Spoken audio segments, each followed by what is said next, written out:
The Experience of LGBTQ Middle School Students by Heather Stewart, Alliant University, Spreckles, California, United States of America. Introduction. The focus of this paper is to examine the experience of LGBTQ middle school students within the context of the school environment. I chose this topic both for personal and professional reasons.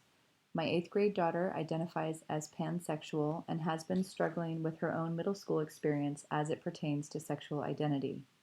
As a middle school teacher, my objective for choosing this topic is to better understand not only my daughter, but also my LGBTQ students.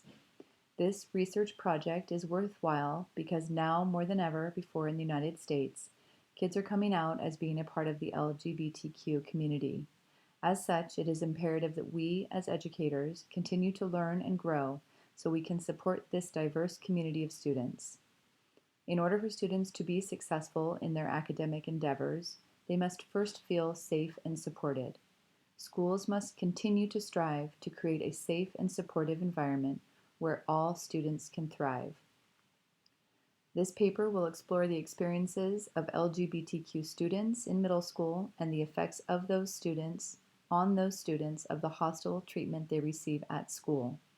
Specifically, I will be giving specific attention to the effects of such treatment on students' emotional, psychological, and academic success at school.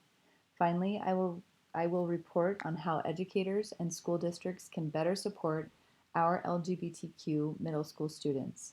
I plan to share the results of my research with my district to help push for positive change that will support our LGBTQ student population.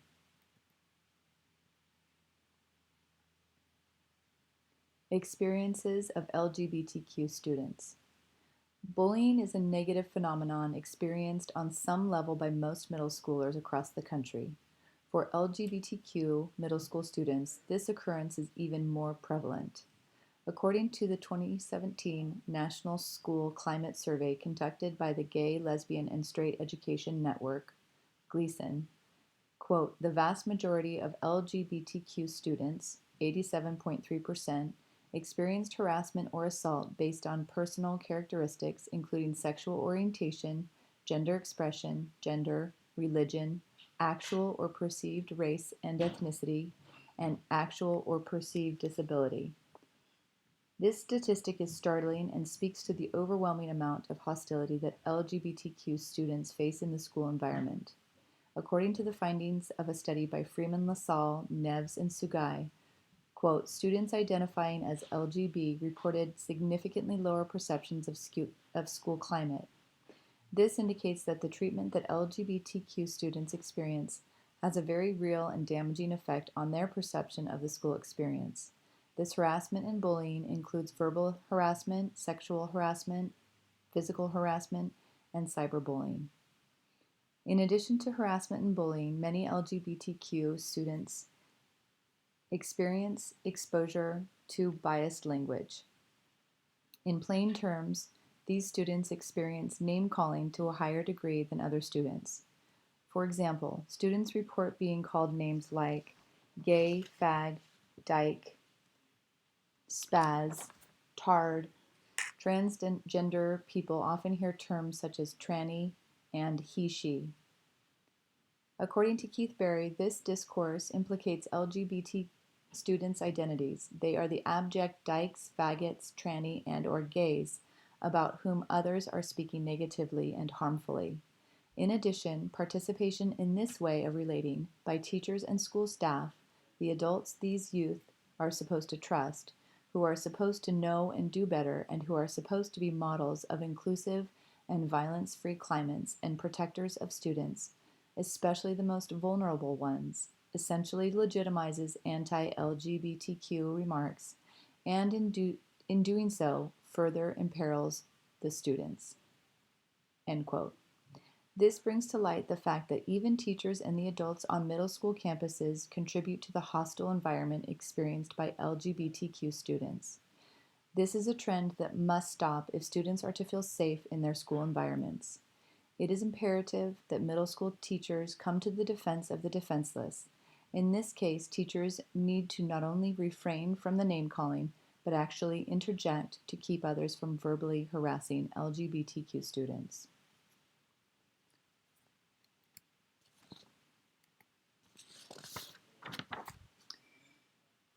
Physical and sexual harassment are other common forms of bullying experienced by LGBTQ students.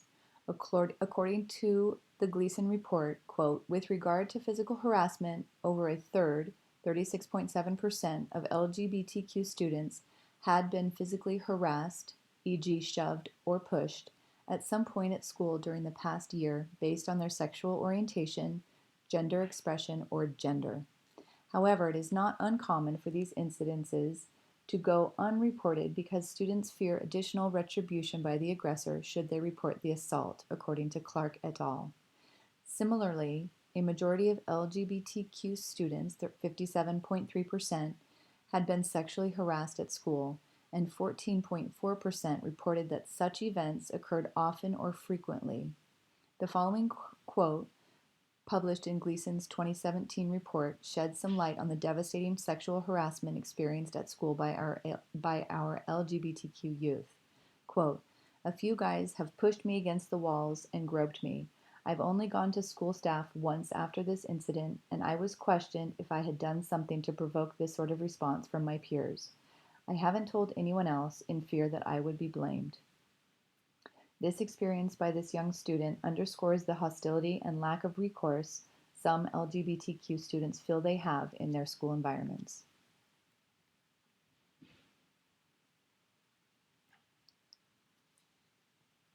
In addition to feeling harassed by other students and teachers at school, Gleason reports that LGBTQ students feel discriminated against as a result of school policies and procedures. For example, the Gleason study found, quote, students were commonly restricted from expressing themselves as LGBTQ at school, including being disciplined for public displays of affection that are not disciplined among non-LGBTQ students, prevented from discussing or writing about LGBTQ topics in assignments, restricted from wearing clothing or items supporting the LGBTQ issues, prohibited from bringing a date of the same gender to a school dance, or being disciplined unfairly simply because they were LGBTQ. In this way, LGBTQ students are left to navigate through a school environment where they are made to feel unwelcome and unsafe with regard to being their authentic selves. Berry explains it like this, quote, the policies speak to an ongoing process of negotiating that confines LGBT students to a practice of translating what they naturally wish to do, e.g., hold hands, wear particular clothing, participate in social events with boyfriends or girlfriends, into some way of performing that will be acceptable to others, which in turn means not only not being able to be comfortable to be themselves. Through these policies and procedures, schools and administrators are intentionally or unintentionally creating a contentious environment in which they expect this group of marginalized students to thrive. Being made to feel that they are not welcome to be who they are in an environment where they are required to spend every day creates a situation that is unhealthy and emotionally damaging for middle school students.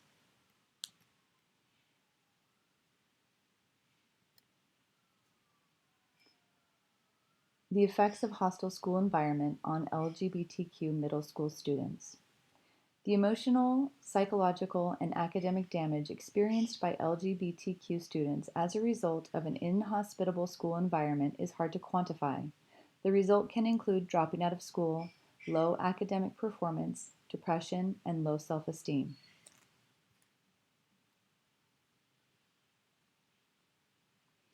It is not uncommon for LGBTQ students to miss school or drop out altogether because of the harassment and discrimination they face.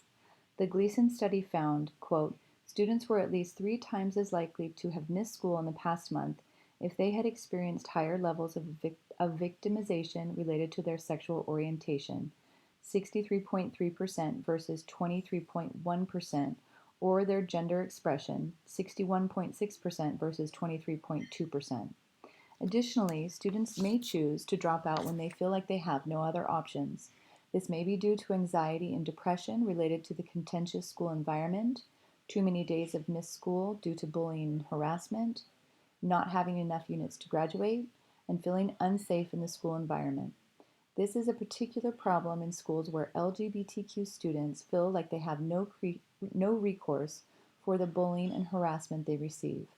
In other words, in academic environments where students feel discriminated against, even by the adults on campus, they are more likely to drop out than their non-LGBTQ peers.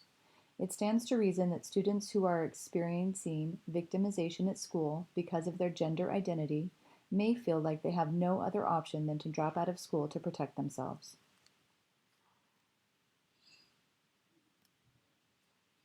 Low academic performance can be another side effect of the negative experiences of LGBTQ students in middle school. The Gleason report says, quote, the reported grade point average of students who had higher levels of victimization based on their sexual orientation or gender expression was significantly lower than for students who experienced less harassment and assault. Naturally, students who do not feel safe in their school environment will not thrive academically. Students need to feel safe and secure in order to reach their full potential with regard to academic success. Students who are spending their energy and focus on trying to avoid being bullied and harassed at school will not be able to concentrate on their academics. It is critically important that schools ensure a safe and secure environment in which students can not only be their true authentic selves, but also reach their full potential academically.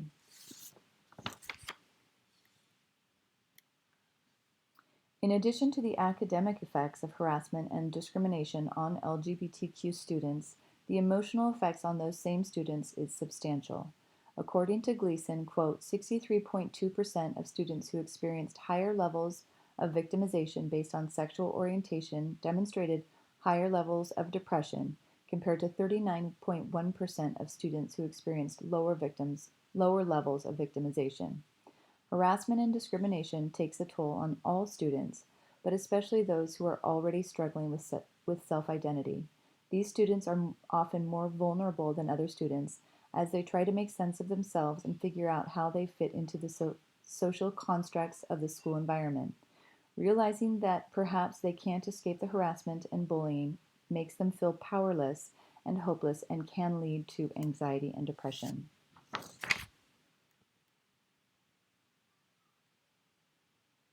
How educators and administrators can help. As educators, it is our single greatest responsibility and obligation to make sure that all of our students, especially the most vulnerable, including our LGBTQ students, are physically, academically, and emotionally safe at school. As such, there are programs and policies that educators and administrators can implement in order to improve the safety and inclusivity of school environments to better support our LGBTQ middle school students.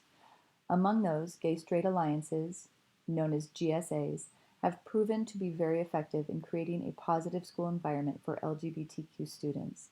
Inclusive curriculum is another facet that has proven effective in the effort to make LGBTQ students feel welcome and embraced within the context of the school experience. Gay-straight alliances are becoming more commonly found on middle school campuses. According to an article written by Carrie Kilman and published in a 2007 publication of Teaching Tolerance, quote, these student-run clubs create safe spaces for gay youth and their allies. Most clubs also organize campus-wide events to increase the acceptance of marginalized groups and reduce anti-gay bullying. The benefits of GSAs are being seen and felt by our LGBTQ students. They are providing a safe haven on campuses for members and their friends, and they are doing the important work of educating both the students and adults at school.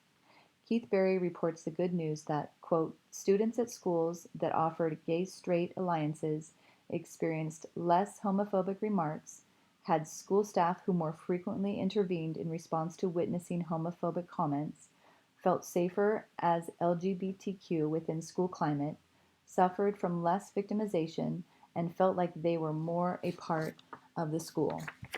This is extremely encouraging, and it suggests that GSA clubs are making a significant difference in improving school environments for our LGBTQ students. Fitting in at the middle school level is so critically important.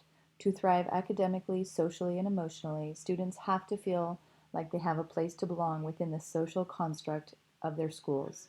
GSAs are providing the opportunity for LGBTQ students to find that place and to be given that voice with which to educate their fellow students, teachers, and administrators. Although there is progress being made with regard to schools creating GSAs on their campuses, V. Paul Petiot reports, quote, some GSAs still face varying degrees of hostility from teachers and administrators. Indeed, school systems sometimes attempt to prohibit the formation of GSAs. Hopefully, in the not so distant future, there will be a GSA on every campus of every school, public and private, across the United States. Every school should have a GSA because every school has an LGBTQ student population, even if they don't feel safe enough to make themselves known as of yet. In addition to GSAs on campus, inclusive curriculum is another avenue that teachers and administrators can develop to help create a school environment where LGBTQ students feel safe and included. Inclusive curriculum refers to that in which LGBTQ culture and lifestyle are represented. For example, teaching about the history of the LGBTQ movement in an 8th grade U.S. history class would be considered inclusive curriculum. Additionally, including LGBTQ specific information in health class would also be considered inclusive curriculum. For example, LGBTQ inclusive sex education curriculum should be adopted and taught in middle school health classes, according to Clark et al. It is imperative that kids be exposed to curriculum in which they can see themselves reflected and represented. This goes a long way, not only in making LGBTQ students feel included in the school experience, but it also provides them with insight and important information into their unique situations. This includes how they can protect themselves from HIV and AIDS and other sexually transmitted diseases. It also builds a sense of pride in who they are by teaching them about their culture and history in their community. When kids see people like themselves represented in their history books, whether they are black, white, brown, or LGBTQ, they feel like that book pertains to them. They feel like that book was made with them in mind. In this way, educators are sending all kids the message that they matter. That is precisely what all middle school kids need to know. They matter, their feelings are important, the history of their people is important, their health is important. Once again, schools are responsible for making sure kids know they matter. Making sure every student sees themselves reflected and represented in the curriculum is of paramount importance at every age, but particularly at the middle school age when kids are wrestling with self-identity. Unfortunately, according to the Gleason study, quote, only 4 states require sex education to be inclusive of LGBTQ identities. Elsewhere, however, state legislation actually prohibits teachers from discussing homosexuality in a positive way in health or sex education classes. This information indicates that there is still a significant amount of work to do to make curriculum, particularly sex education curriculum, LGBTQ inclusive. Again, it is up to educators to begin or continue the dialogue relating to inclusive curriculum. We have to be a voice for our voiceless students and advocate for them until they can advocate for themselves. Educators must continue pushing for inclusive curriculum in their individual districts and with their administrators in order to help create an inclusive and supportive environment for our LGBTQ students.